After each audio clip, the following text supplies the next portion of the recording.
What's up, YouTube land? Ricky here again with another video review for Transformers.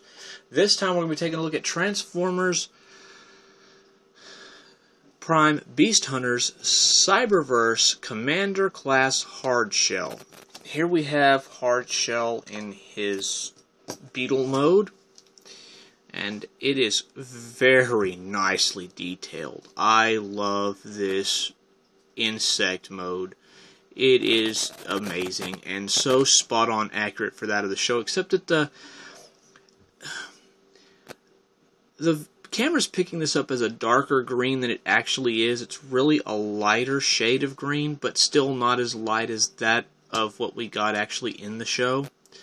Got his weapon here, which is a nice little blaster.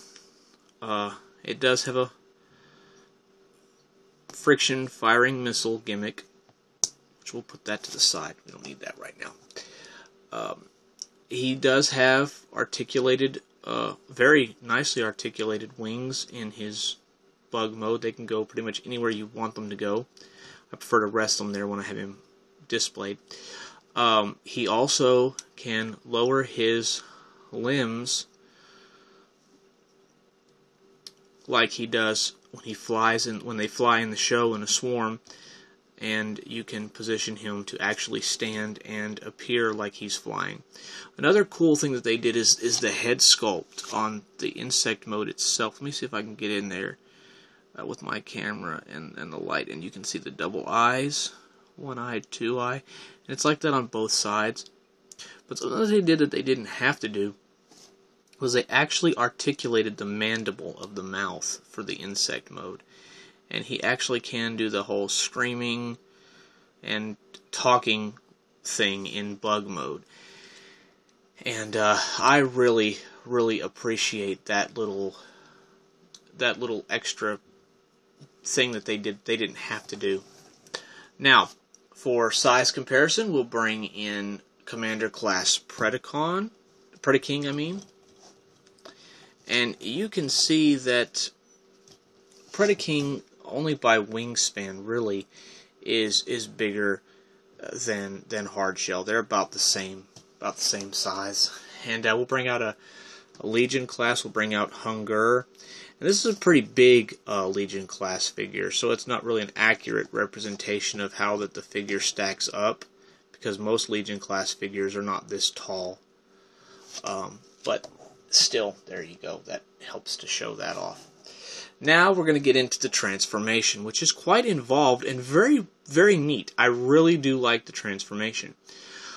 I like to start with the arms, bringing them out and folding this. There's a little tab here that goes into a little slot right there. Fold that in to form a hand. Over here, same thing on this side. Form yourself a hand. Now you can do a number of things from this moment, but I like to just go ahead and move the wings a little bit out of my way, like that, so they're out of the way. Then you want to take, this is his robot foot, you want to pull it out, pull out the other robot foot, and you'll notice that they were pegged together like this. You separate them. Then you have another knee hinge right here that you want to bend back. Flip down the foot. Bend the other knee joint. Flip down the foot. There you have the Hardshell somewhat transformed. Next, you want to take the waist piece and fold it down. Straighten out the arms. Lift his head up just a hair. Then you want to take this whole assembly here and turn it around. So it's like this. Take the head assembly, fold it down, fold down. Now you can move the wings again to however you like them to sit. Bring the legs section of the insect mode down. Try to get the wings in between there.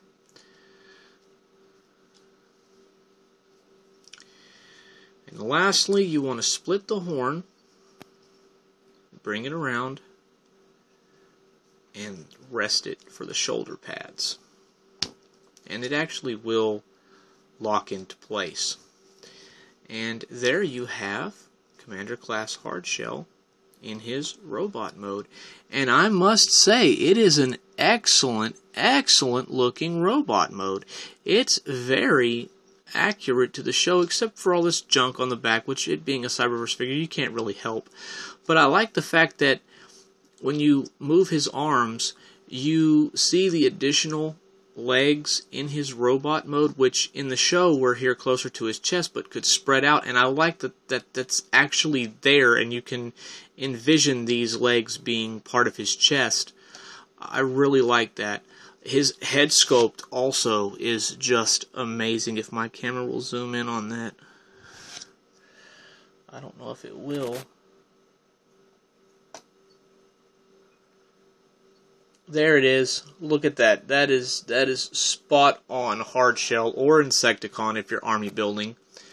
And he's just an amazing, amazing figure. He can hold his weapon. It plugs either into his hand, or the instructions show for you to shoulder mount it via this peg in this hole, or the other arm. It just depends on your personal preference. Now, we will get into our robot mode size comparisons. We're going to start off with the Legion class this time, and we're going to show him standing next to a Legion class smokescreen, which is fairly accurately scaled, I would assume, because Hardshell is supposed to be a big and bulky character, about the size of Bulkhead, and Bulkhead is bigger than Smokescreen, so he's the youngest of the team, so that makes sense. Then we bring in Commander Class Optimus Prime, and you can see that Prime is just a tad taller at the head than Hardshell, but that's because Hardshell has his hunched over look like he does in the show. He's not standing straight up. You can, if you wanted, you could straighten out, well, you can kind of straighten out the legs, I guess, if you wanted to, and give him a little bit of a higher stance, but it's not really necessary. Now on to articulation.